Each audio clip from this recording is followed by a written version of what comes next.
Joshua 19. The second lot came out for the tribe of Simeon according to its clans. Their inheritance lay within the territory of Judah. It included Beersheba, or Sheba, Moladah, Hazar-Shual, Bala, Ezem, Eltalad, Bethul, Hormah, Ziklag, Beth-Markaboth, Hazar-Susa, Beth-Lebaoth and Sharuhen, 13 towns and their villages. Ain, Rimmon, Ether and Ashan, 4 towns and their villages. And all the villages around these towns as far as Baalath-beer, Rumah and the Negev. This was the inheritance of the tribe of the Simeonites, according to its clans. The inheritance of the Simeonites was taken from the share of Judah, because Judah's portion was more than they needed. So the Simeonites received their inheritance within the territory of Judah. The third lot came up for Zebulun according to its clans. The boundary of their inheritance went as far as Sarid. Going west it ran to Maralah, touched at Abshith, and extended to the ravine near Jokneam. It turned east from Sarid toward the sunrise to the territory of Kisloth-Tabor and went on to Dabaroth and up to Yaphia. Then it continued eastward to Gath-Hepher and Eth-Kazan. It came out at Rimmon and turned toward Neah. There the boundary went around on the north to Hanathon and ended at the valley of Ifta-El. Included were Kadesh, Nahalal, Shimron, Idalah, and Bethlehem. There were 12 towns and their villages. These towns and their villages were the inheritance of Zebulun, according to its clans. The fourth lot came out for Issachar according to its clans. Their territory included Jezreel, Kesaloth, Shunem, Haparium, Shean, Anahareth, Rabbath, Kishion, Abez, Remoth, En-Ganim, En-Haddah, and Beth-Paz. The boundary touched Tabor, Shotzimah, and Beth-Shemesh, and ended at the Jordan. There were 16 towns and their villages.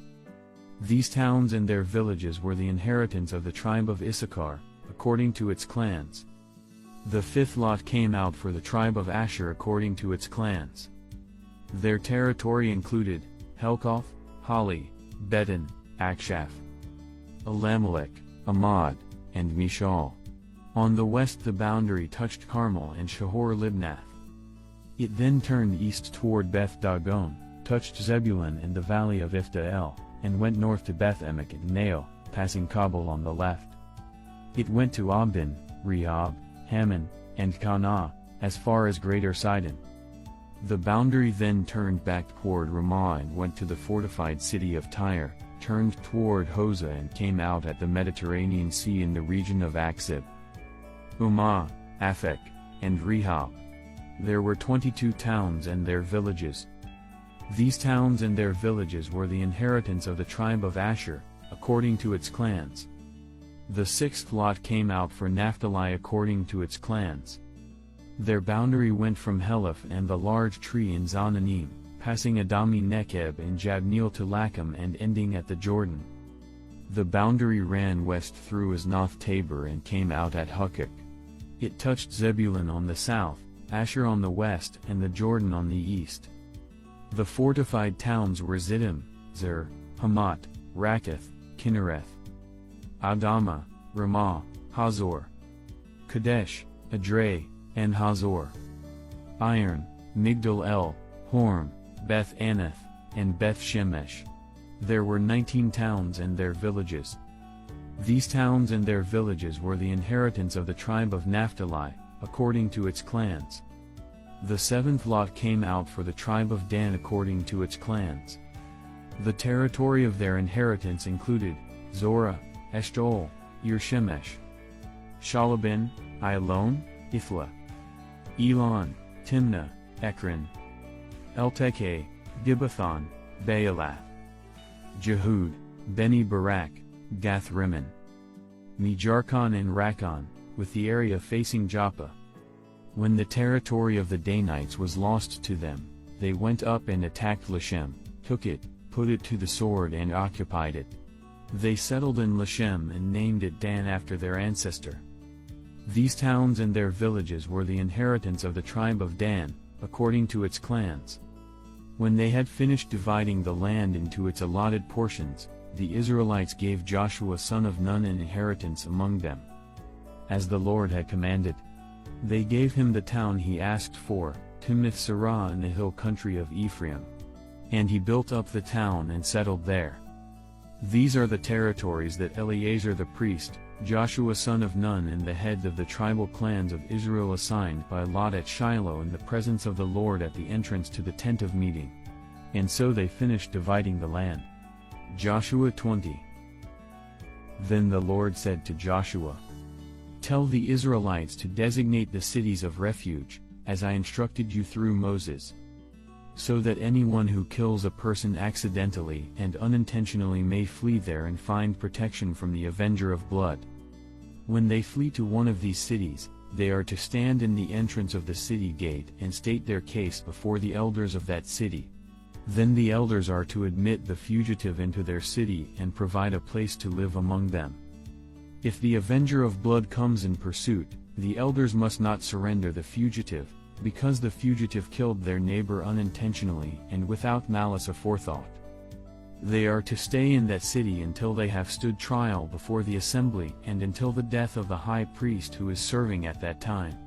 Then they may go back to their own home in the town from which they fled."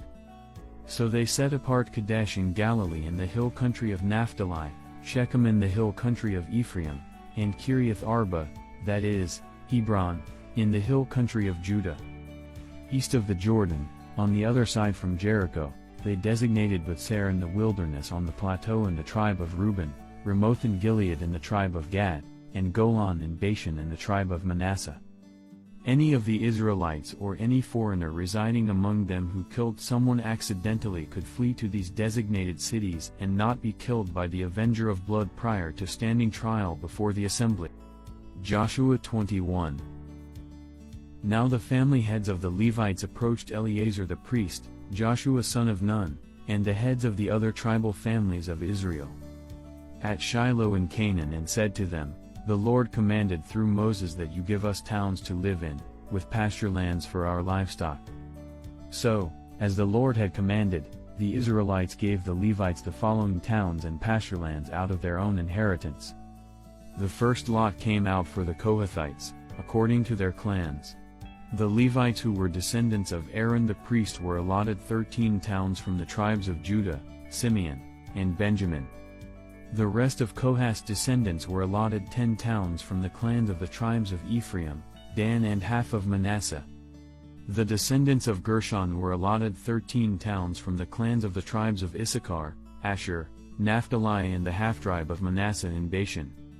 The descendants of Merari, according to their clans, received 12 towns from the tribes of Reuben, Gad, and Zebulun. So the Israelites allotted to the Levites these towns and their pasture lands, as the Lord had commanded through Moses.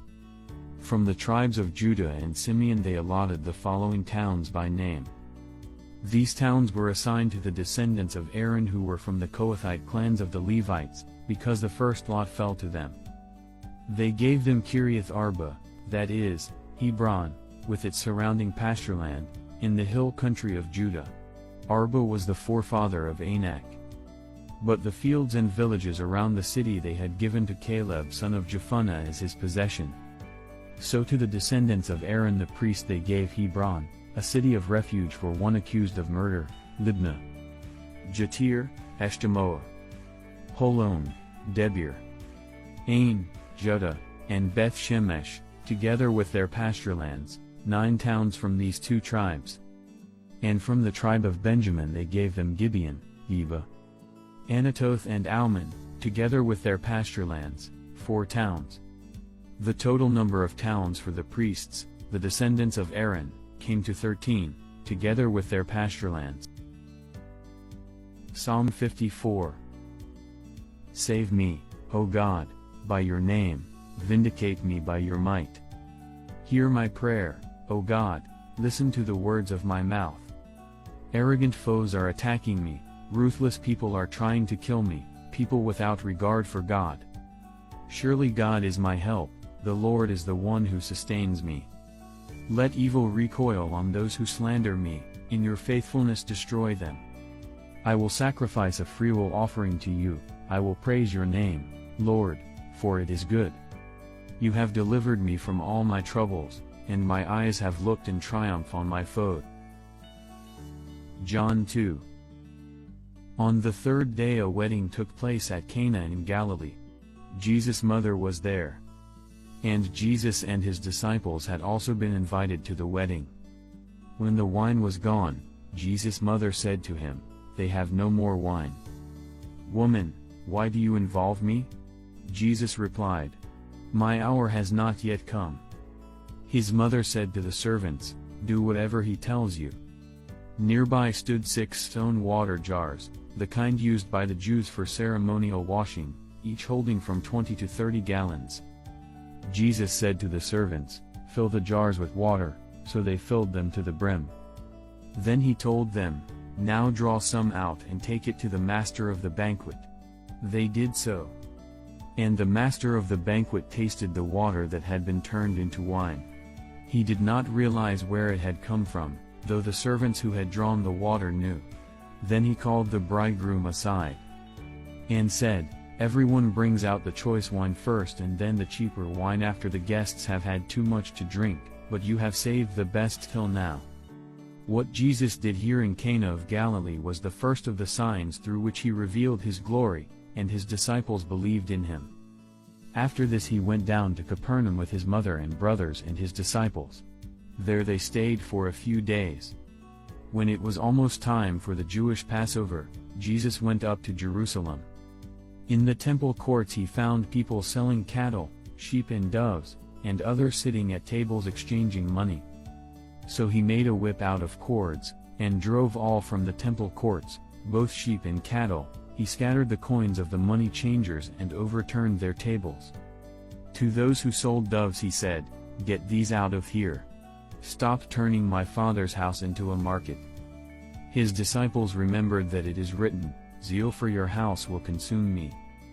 The Jews then responded to him, "What sign can you show us to prove your authority to do all this?" Jesus answered them, "Destroy this temple, and I will raise it again in 3 days." They replied, "It has taken 46 years to build this temple, and you are going to raise it in 3 days?" But the temple he had spoken of was his body. After he was raised from the dead, his disciples recalled what he had said. Then they believed the scripture and the words that Jesus had spoken.